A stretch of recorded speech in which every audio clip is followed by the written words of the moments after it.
할렐루야. 오래전에 어떤 목사님께서 이제 교회를 개척을 시작해서 2층의 월세로 이렇게 조그맣게 시작을 했습니다. 그런데 오라는 교인은 안 오고 거지 한 사람이 와서 구걸을 하기에 500원을 줬더니 상당히 섭섭한 표정을 지으면서 안 받겠다고 그렇다는 겁니다. 이 목사님 너무 화가 나가지고 좀 오래된 이야기입니다. 거지 멱살을 붙잡고 부엌으로 가서 빈 쌀통을 보여주면서 이 500원이면 내가 라면 2개를 사가지고 밥 말아가지고 우리 식구 다 한 끼 먹을 그런 건데 왜 싫다고 하느냐 막 그랬더니 거지가 깜짝 놀라면서 그러냐고 그러면서 미안하다고 하면서 그냥 도망치듯이 나가더니 그날 저녁에 쌀 한 자루 하고 아이들 간식하고 오히려 가지고 왔습니다. 그래서 거지 덕분에 당분간 쌀 걱정하지 않고 끼니를 때울 수 있었다 그렇게 얘기를 합니다. 날씨가 너무 추워가지고 당장 내쫓아 보내기가 좀 힘들어서 조그만 유아실 같은데 저기에서 이제 겨울을 나게 그렇게 했습니다. 이 거지도 유니폼이 있어가지고 아침에 구걸을 나갈 때는 헌 옷을 입고 나중에 집에 들어와서는 깨끗한 옷으로 이렇게 딱 갈아입고 그리고 생활을 하더랍니다. 쌀도 간간히 이렇게 가지고 오니까 그 아이들은 아이들을 위해서 먹을 것을 얻어오니까 거지 아저씨 기다리는 그런 마음으로 아이들이 생활을 했다는 겁니다. 봄이 되는 어느 날 이 거지는 말없이 떠나버리고 교회는 부흥되기 시작했대요. 그런 간증을 하더라고요. 그러면서 이 목사님께서 고백을 하시는데 그가 거지인 줄만 알았는데 지나고 보니까 예수님이셨다 그렇게 얘기를 합니다. 우리들도 내 옆에 있는 사람이 예수님인 줄 알고 잘 대접해야 됩니다. 예. 우리의 시선은 항상 보면 이 외적인 것만 바라봅니다. 겉모습만 바라보면서 그 사람을 평가합니다. 좋은 차를 타면 저 사람 대단한 사람이다. 좋은 집에 살고 또 뭐 돈이 많다 그러면 그 사람을 굉장히 우대하며 살아가요.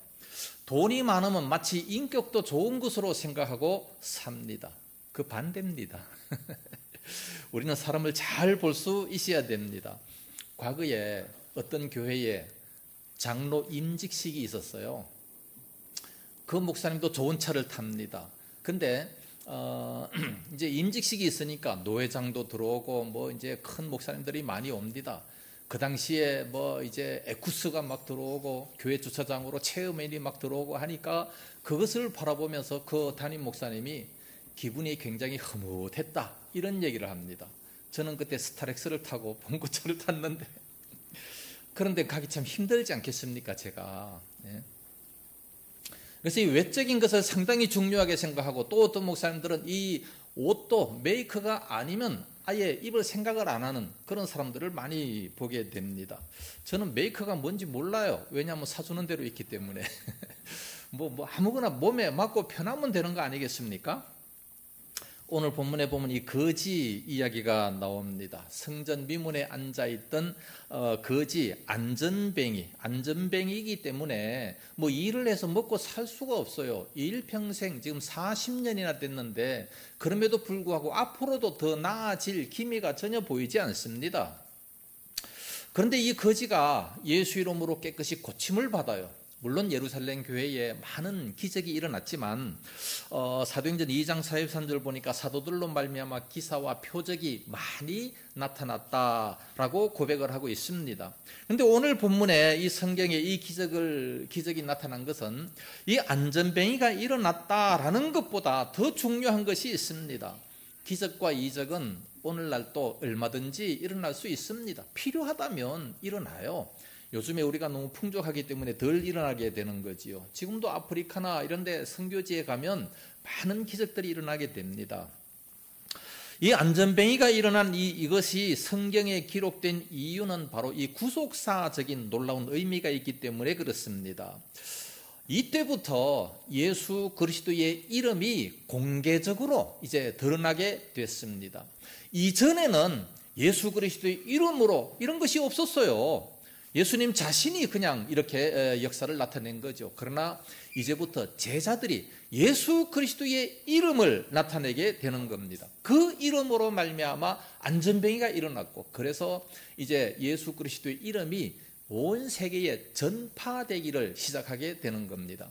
지금 이 사건으로 인해서 그 다음 장 4장 4절 말씀에 보면 5,000명이나 되는 많은 사람들이 주님께로 돌아왔다, 그렇게 말씀하고 있습니다. 참 대단한 놀라운 역사가 일어나게 되는 거지요. 오늘 본문 말씀을 통해서 과연 하나님께서는 우리들에게 무슨 말씀을 하시기를 원하실까, 간단하게 한 몇 가지를 살펴보겠습니다. 첫째는 나면서부터 안전뱅이 된 사람을 한번 살펴보겠습니다. 2절 보니까 나면서 못 걷게 된 이를 사람들이 메고 오니 이는 성전에 들어가는 사람들에게 구걸하기 위하여 날마다 미문이라는 성전문에 두는 자라 말씀하고 있습니다. 이 베드로와 요한이 기도하러 성전에 올라가다가 이 나면서부터 못 걷게 됐다라고 하는 이 사람을 만났어요. 옛날 개역 성경에 보니까 나면서 안전뱅이 된 사람 그랬어요. 나면서부터 안전뱅이 된 사람, 못 걷게 된 사람을 만났다는 거죠. 안전뱅이라는 그 장애도 문제지만 언제부터 시작됐습니까? 나면서부터.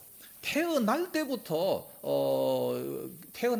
이렇게 걷지를 못했다라고 하는 것은 우리들에게 많은 생각을 하게 하지 않습니까? 그러니까 이 안전뱅이가 된 그 원인이 어디에 있느냐? 그 장애의 원인이 그 본인에게 있다는 것이 아니다라는 것을 말씀해주고 있습니다. 그래서 이 사람 자신도 어떻게 할 수 없는 운명적인 것을 받아들이게 됩니다. 그러니까 태어날 때부터 흙수저라고 볼 수가 있겠지요. 어떤 사람은 부자로 태어나는 사람도 있습니다. 이 사람은 금수저입니다. 솔로몬은요, 왕의 자녀로 태어나가지고 죽을 때도 왕이었습니다. 얼마나 좋습니까? 금수저죠. 근데 태어날 때부터 안전뱅이였다. 얼마나 힘들겠습니까? 얼마나 고통스럽겠습니까? 이게 누구 때문에 그렇게 된 겁니까? 누가 잘못했기에? 안전뱅이로 태어난 것도 참 그렇지만 또 성경에 보니까 소경으로 태어난 사람도 있습니다. 요한복음 9장 1절 말씀 보니까 예수께서 길을 가실 때에 날 때부터 맹인된 사람을 보신지라 그랬어요. 날 때부터 맹인이에요. 날 때부터 안전뱅이에요. 누구 잘못이에요? 왜 그렇게 됐습니까? 그래서 사람들이 묻습니다. 이 사람이 왜 이렇게 됐습니까? 이 사람이 이 본인의 죄입니까? 아니면 그 부모의 죄 때문에 그렇습니까? 아니다. 그런 것이 아니라 하나님의 영광을 나타내기 위해서 그가 맹인이 된 것이다. 맹인으로 태어났다. 예수님이 그렇게 말씀을 하셨습니다. 그러니까 우리 인간은요, 태어나면서부터 죄인이라는 겁니다. 우리 인간은 태어나면서부터 죄인이 된 것, 이것은 우리 인간 스스로 어떻게 할 수 있는 방법이 없다는 말이에요. 이런 자아를 해결하기 위해서 우리가 어떻게 합니까? 아무리 인간 스스로 노력을 해도 안 돼요. 이 사실을 가지고 성경은 원죄, 신학적으로 원죄라고 합니다. 본질적으로 죄인이라는 말씀이죠. 그래서 우리 인간은 죄를 안 짓기 위해서 아무리 발버둥을 쳐도 할 수 없는 근본적인 죄인이라는 것을 말씀해 주고 있습니다. 그래서 인간이 태어나면서부터 인간의 힘으로 해결할 수 없는 그런 문제를 가지고 태어나게 된다는 것을 말씀합니다. 이 죄 때문에 우리 인간에게 죽음이 찾아오게 되고 질병이 찾아오게 되고 여러 가지 고통이 찾아오게 된다는 겁니다. 이것은 인간이 근본적으로 해결할 수 없는 그런 문제라는 겁니다. 성경에서 말하는 인간의 근본 문제가 세 가지가 있습니다. 그 첫째는 죄의 문제를 해결할 수 없습니다. 모든 사람이 죄를 지었음에 하나님의 영광이 이르지 못했다. 이 인간의 근본 문제입니다. 그래서 이 죄 때문에 뭐가 찾아왔어요? 두 번째로 죽음이 찾아왔습니다. 죄의 사건 사망이다. 그리고 인간이 한 번 죽는 것은 정한 이치고, 왜 죽어요? 죄 때문에. 그리고 죽은 후에는 심판이 임한다라고 말씀하고 있습니다. 그래서 이 죽음의 문제, 인간의 근본 문제, 이건 우리가 해결할 수가 없는 문제예요. 세 번째는 악한 마귀 사단의 문제입니다. 사단이 사람에게 들어가게 되면 그 사람은 고통스러운 거, 이거 어떻게 할 수가 없는 겁니다. 마가복음 5장 1절 말씀에 보니까 그라사인의 어떤 한 청년에게 이 군대 귀신이 들어가지 않습니까? 뭐 들어오라고 해서 들어왔습니까? 뭐 들어오기 뭐 사람들은 누구나 귀신을 싫어하죠. 그럼에도 불구하고 들어와서 그를 괴롭히는데 이건 인간이 어떻게 할 수 있는 방법이 없는 근본적인 문제라는 말씀이에요. 그래서 이 성전 미문에 앉아있던 이 안전뱅이도 그와 마찬가지입니다. 태어날 때부터 그랬기 때문에 어쩔 수가 없는 문제입니다. 그래서 이 안전뱅이에게 중요한 두 가지 특징이 있는데, 하나는 소망이 없다는 것이고 또 다른 하나는 그래서 반드시 구원자가 필요하다는 말씀이에요. 지금 나이가 40이 됐는데 앞으로 세월이 더 지난다 할지라도 더 나아질 가능성은 전혀 없습니다. 근본적인 문제가 해결되지 않았기 때문에 그렇죠. 그러니까 그의 앞길은 절망밖에 있을 수가 없는 겁니다. 뿐만 아니라 이런 문제가 있을 때 자기 자신 스스로 이 모든 문제를 해결할 수 있는 방법이 없다는 거지요. 그래서 구원자가 반드시 필요합니다. 누군가가 그를 일으켜 주지 않으면 절대로 일어날 수 없는 그런 상황입니다. 그래서 이 안전뱅이에게 뭐 무슨 철학을 가르친다든지 뭐 교육을 한다든지 아니면은 뭐 어떤 사상, 뭐 종교를 가지게 한다든지 어떤 제도로 해결될 수 있는 방법이 전혀 없다는 겁니다. 우리 인간 스스로는 구원의 힘이 없어요. 왜냐하면 인간 안에는 죄밖에 없기 때문에 그렇습니다. 우리 인간 속에는 죄밖에 없기 때문에 스스로 구원받을 힘이 없는 거예요. 그래서 누가 필요합니까? 구원자, 메시아가 필요하지요. 예수님이 필요한 겁니다. 그래서 이 사람은 어떻게 살아갑니까? 2절 말씀 보니까 이 안전뱅이는 날마다 구걸했다라고 말씀하고 있습니다. 이 성전 미문에서 구걸하는 것이 이 사람이 살아갈 수 있는 방법이에요. 그래서 많은 사람들은 아마 그에게 물질적인 도움을 줬을 겁니다. 아마 특별히 성전 미문이라고 하는 곳은 구걸하며 살아가기에 아주 좋은 장소입니다. 왜냐하면 경건한 유대인들은 하루에 3번씩 기도하기 위해서 반드시 이 성전에 들어갑니다. 성전에 올라갔다 왔다 갔다 하면서 이 사람을 보게 되는 거죠. 그리고 경건의 방법이 뭡니까? 경건의 방법은 가난한 사람들을 구제하는 겁니다. 구제하면서 나는 이렇게 경건하다라는 것을 뽐내게 되는 거 아니겠습니까? 그런데 이 예수님께서 말씀하시기를 마태복음 7장 2절에 누구든지 구제할 때에는 오른손이 하는 것을 왼손이 모르게 은밀하게 하라 그랬는데 이 바리새인들은 그걸 자랑하면서 하는 겁니다. 나는 이렇게 경건한 사람이다. 그래서 마태복음 23장에 화 있을진저 서기관과 바리새인들이요 외식했기 때문에 그런 겁니다. 지금까지 안전뱅이는 누가 던져주는 음식이라든지 뭐 은이라든지 돈으로 살았을 겁니다. 아마 거기에 있었기 때문에 많은 돈을 벌었을는지도 모르는 겁니다. 그런데 문제는 은과 금을 아무리 많이 벌었다 할지라도 이 안전뱅이의 근본 문제를 해결할 수 없다는 거지요. 아마 그가 구걸할 수 있도록 많은 봉사자도 있었을 겁니다. 누가 봉사하겠습니까? 그를 성전 미문까지 데려다 주는 사람이 있어야 될 것이고 아마 그가 친구가 됐을는지도 모르고 부모가 됐을는지도 모르는 겁니다. 그러나 그렇게 육신적인 도움을 준다 할지라도 그의 삶에 답은 될 수가 없다는 말씀이에요. 주변에 아무리 친절한 도움이 있다 할지라도 답이 될 수가 없는 겁니다. 그러면 어떻게 해야 됩니까? 아무리 많은 물질을 갖다 줘도 여전히 안전뱅이요 구원을 필요로 하는 사람입니다. 그래서 누가 필요하냐? 두 번째로 예수 그리스도의 이름이 필요한 겁니다. 6절 하반절 말씀 보면 나사렛 예수 그리스도의 이름으로 일어나 걸어라 라고 말씀했습니다. 나사렛 예수 그리스도의 이름으로 일어나 걸어라. 은과 금은 내게 없거니와. 베드로와 요한은 바로 이 사람을 만났습니다. 하나님이 만나게 해주셨는지도 모르는 겁니다. 이 안전뱅이는 벌써 수십 년 동안 그 자리에 앉아 있었지만 그리고 베드로와 요한도 아마 그 수없이 아마 그 성전 미문에 드나들었을 거예요. 그런데 날마다 다니는 길이었지만 특별히 오늘 성령님께서 이제 이 베드로와 요한의 그 눈을 멈추게 하고 그를 바라보게 하고 그로 하여금 구원받을 수 있도록 그렇게 만들었습니다. 3절에 보니까 이 안전뱅이가 베드로와 요한에게 구걸을 했습니다. 그래서 베드로와 요한이 그 사람을 주목하며 바라다 봤습니다. 4절에 주목하여 이르되 우리를 보라, 우리를 보라.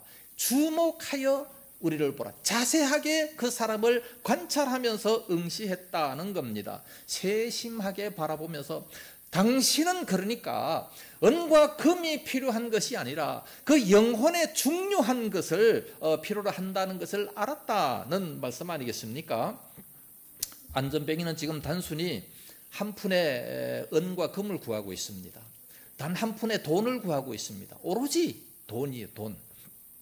그러나 베드로는 지금까지 이 절망과 자정의 그런 좌절에 눌릴 삶을 살았던 이 안전뱅이에게 진정으로 필요한 것이 뭐냐? 하나님의 도우심, 예수 그리스도의 이름이 필요하다는 것을 알았습니다. 그래서 놀라운 말을 하고 있지 않습니까? 6절에 은과 금은 내게 없거니와 라고 말을 합니다. 은과 금은 내게 없거니. 아마 실제로 베드로는 가난했기 때문에 아마 돈이 없었을런지도 모르는 겁니다. 그러나 돈이 있다 할지라도 그게 중요한 것이 아니라는 거죠. 그게 삶의 답이 아니라 진정으로 당신을 구원하는 것은 바로 나사렛 예수 그리스도의 이름이다는 것을 말씀합니다. 그래서 내게 있는 이것을 네게 주노니, 베드로는 확신에 차서 그렇게 말을 하고 있습니다.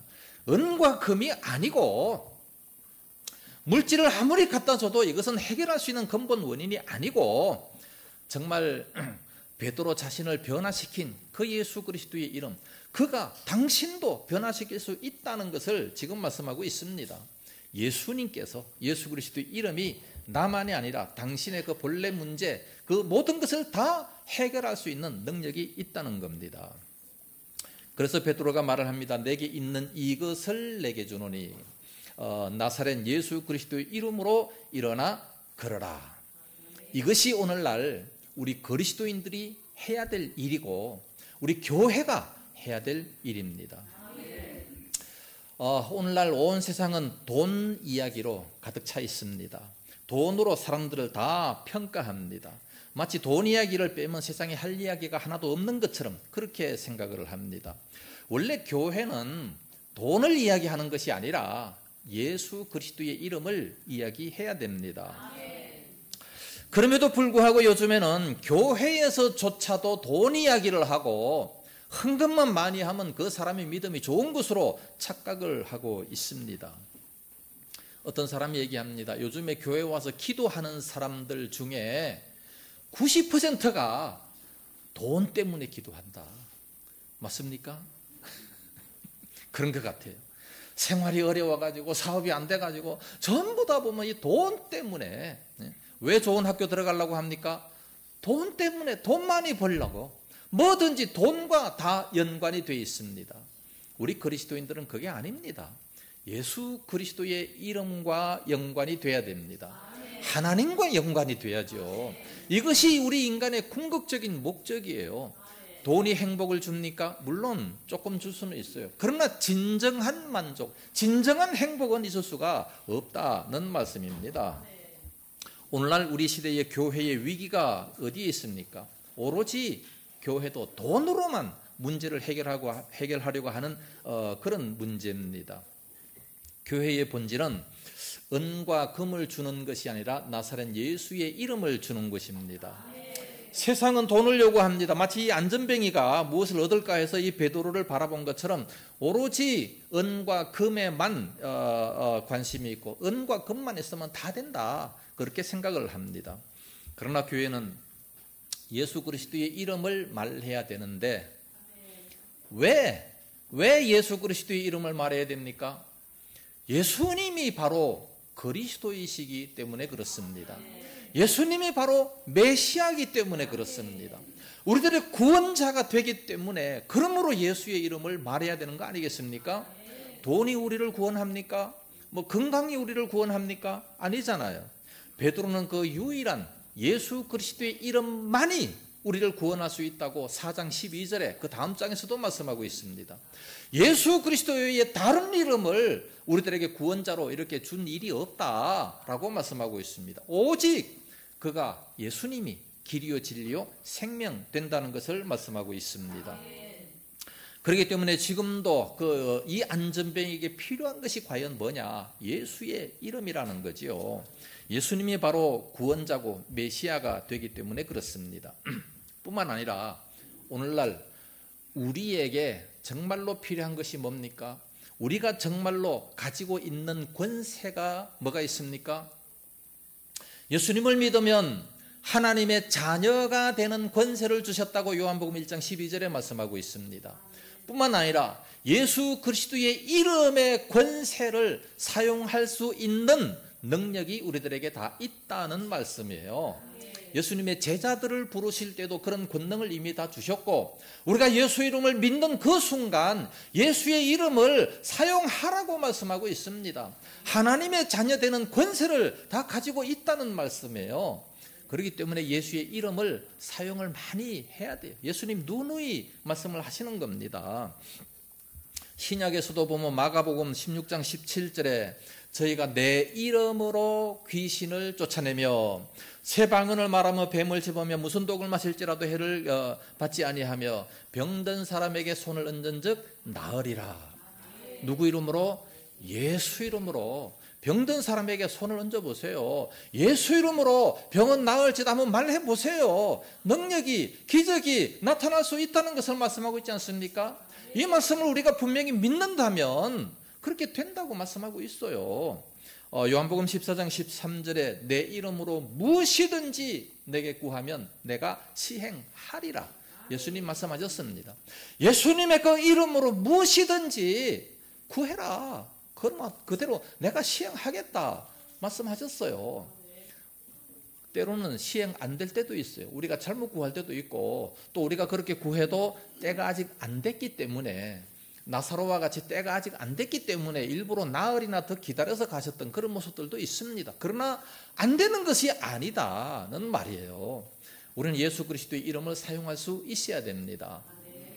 구약에서도 하나님의 이름을 사용하라고 말씀하셨습니다. 민수기 6장 24절부터 27절 말씀까지 보면 여호와는 네게 복을 주시고 너를 지키시기를 원하며 여호와는 내게 은혜 베푸시기를 원하며 여호와는 그 얼굴을 내게로 향하여 드사 평강 주시기를 원하노라 할지니라 하라. 그들이 이같이 내 이름으로 이스라엘 자손에게 축복을 하면 내가 그들에게 복을 주리라 말씀했어요. 하나님의 이름으로 복 받기를 원합니다. 은혜 받기를 원합니다.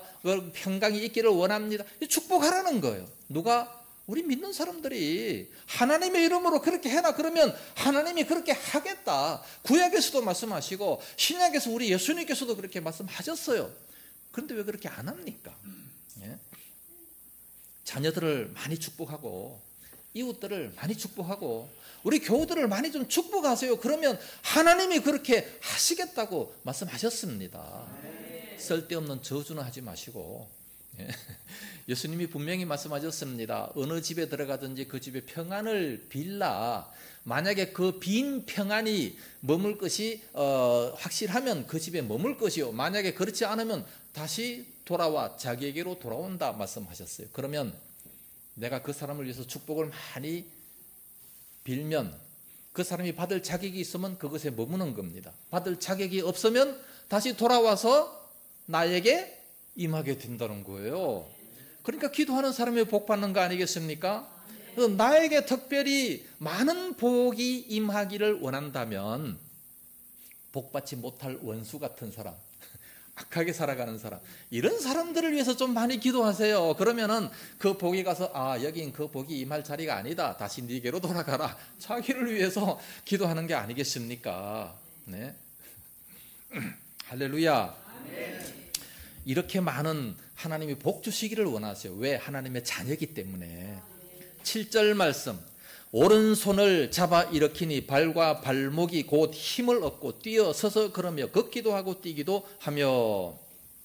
베드로는 예수 이름으로 명령만 한 것이 아니라 손을 잡고 일으켰습니다. 처음에는 말만 하면 그 사람이 나는 40년 동안 앉아있는 사람이라 한 번도 걸어본 적이 없어요. 분명히 그렇게 얘기할 겁니다. 그러니까 잡아서 확 일으켰어요. 일으켰더니 어떻게 됐습니까? 발과 발목에 힘을 얻어서 일어나서 걷기도 하고 뛰기도 하고 하나님을 찬송하며 성전에 들어갔다라고 기록을 하고 있습니다. 그러니까 우리는 기도만 해줄 것이 아니라 잡아 세워 일으킬 수도 있어야 된다는 겁니다. 네? 우리 주변에 오늘날 자살하려고 하는 사람들이 많습니다. 찾아가서 예수 이름으로 붙잡을 수 있습니다. 얼마든지 붙잡아서 세워줄 수가 있다는 거지요. 우리 주변에 이혼하려고 하는 사람들도 많이 있습니다. 얼마든지 찾아가서 예수 이름으로 그 사람들을 세워줄 수가 있습니다. 여러 가지 어려움과 고통당하는 사람들 많이 있습니다. 그런 사람들에게 예수 이름으로 찾아가서 얼마든지 세워주고 다시 뛰게 하고 걷게 할 수 있다는 말씀이에요. 내 힘으로는 불가능합니다. 그러나 예수 이름으로 그렇게 하면 누가 힘을 줘요? 하나님이 그렇게 하도록 해주겠다라고 말씀하고 있습니다. 이것이 오늘날 우리가 해야 될 일 아니겠습니까?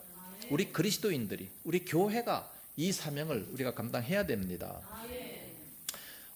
그 사람을 이렇게 세우니까 어떻게 됐습니까? 발과 발목에 힘이 생겼다고 말씀하고 있습니다. 그래서 8절에 보니까 일어서서 뛰며 걸으며 성전 안으로 들어가서 걷기도 하고 뛰기도 하며 하나님을 찬미했다라고 말씀하고 있습니다. 얼마나 놀랍습니까? 40년 동안 한 번도 걸어본 적이 없는데 옆에서 살짝만 그렇게 도와주니까 이렇게 놀라운 기적의 역사가 나타났습니다. 이런 것들이 어떻게 상식이나 과학으로 이해가 될 수 있겠습니까?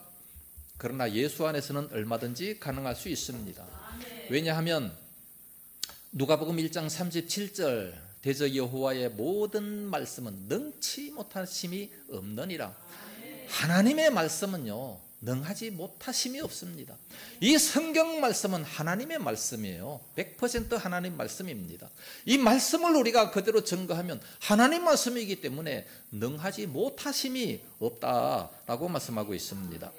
그래서 지금까지는 한 번도 이 안전뱅이는 성전 안에 들어가 보지 못했어요. 아마 성전에 대해서 많은 이야기는 들었을 겁니다.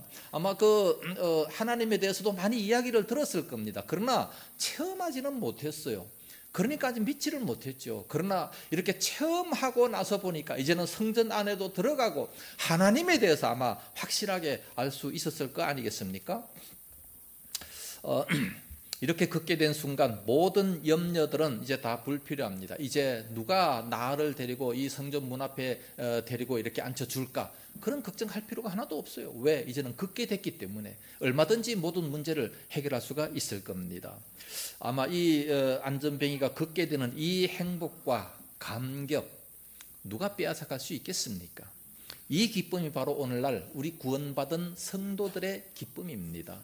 저 천국 나라 하늘나라의 시민권을 가진 우리 그리스도인들 아니겠습니까? 이런 기쁨을 가지고 우리가 살아갈 수 있어야 됩니다.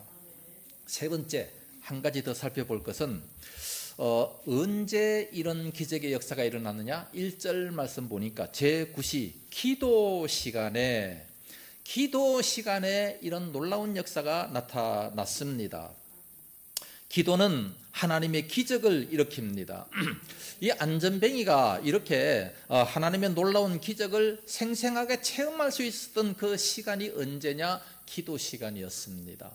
바로 이 기도 시간, 이 모임의 시간, 이 대단히 중요하다는 겁니다. 유대인들은요, 오전 9시, 오후 3시, 그리고 해질 무렵 이 세 번 이렇게 반드시 기도를 합니다. 시간을 정해놓고 기도한다는 것은요, 이 굉장한 역사가 있습니다. 다 같이 모여서 기도하니까 그만큼 힘이 있는 거죠. 엘리야가 하늘에서 불을 내려서 그 모든 소재를 다 핥아버릴 정도로 역사를 나타냈습니다. 그때가 언제입니까? 저녁 소재 드릴 때에 그때 기도했다라고 말씀하고 있습니다. 그러니까 기적이 나타났지요. 오순절 날도 마찬가지. 오순절 날이 이미 이름에 많은 사람들이 그날에 모이잖아요. 모여서 기도했더니 그런 성령의 역사가 나타나게 됐다는 것을 말씀하고 있습니다. 오늘날 우리들이 이 모이는 시간이 대단히 중요합니다. 별거 아닌 것 같은데 사실 이 기도 시간 굉장히 중요하고요. 예배 시간 상당히 중요합니다. 이때는 정말 빠지지 않기를 생명 걸고 노력할 수 있어야 됩니다. 그렇다면 우리들의 모든 문제들이 아마 다 해결될 수가 있을 겁니다. 그런데 어떤 사람들은 오직 기적만을 바라는 사람들도 있어요. 오직 병 낫기만을 바라는 사람들이 있습니다. 주님을 사랑하는 것이 아니라 그냥 이 기적만, 내 아들이 대학에 들어가기만을 바라고 사업이 잘 되기만을 바라는 이런 사람들이 있어요. 이런 모습을 가지고 기복신앙이다, 그렇게 얘기합니다. 기복신앙에는 이 하나님께서 복을 주시지 않습니다. 기복신앙이라는 것은 아무 때나 기복신앙을 원하는 사람들은 돌에다가 절할 수도 있어요. 우상에게도 절할 수가 있어요. 그가 복을 준다면 그럴 생길 수도 있는 겁니다. 우리는 그게 아니잖아요. 살아계신 하나님만을 믿고 하나님만을 섬기게 되는 겁니다. 결론적으로 말씀을 드린다면 이 세상에는 나면서부터 고통당하는 사람들이 대단히 많습니다. 나면서부터 이 못 걷게 된 자, 안전뱅이 된 자, 이 세상에도 많이 있어요. 나면서부터 어려움 당하는 그런 사람들이 흑수저가 많이 있다는 겁니다. 그러나 결코 낙심하지 말 것은 우리가 예수님을 믿으면 하나님의 자녀 되는 권세가 있고 그 이름을 사용할 수 있는 권세가 있게 됩니다. 그 이름에는 굉장한 능력이 있습니다. 기적이 있습니다. 축복이 있습니다. 예수 그리스도의 이름, 거기는요, 아빠의 이름으로 통장이 있으면 그 자녀들이 얼마든지 그 이름으로 찾아 쓸 수가 있는 것처럼 하나님의 이름, 예수 그리스도의 이름으로 온 세상의 모든 것을 다 이룰 수 있는 능력이 있게 됩니다. 이런 이름, 예수 그리스도의 이름을 우리가 사용해서 모든 문제들을 다 해결하고 또 풍성한 은혜가 임하는 그런 역사가 있기를 예수님 이름으로 축복합니다.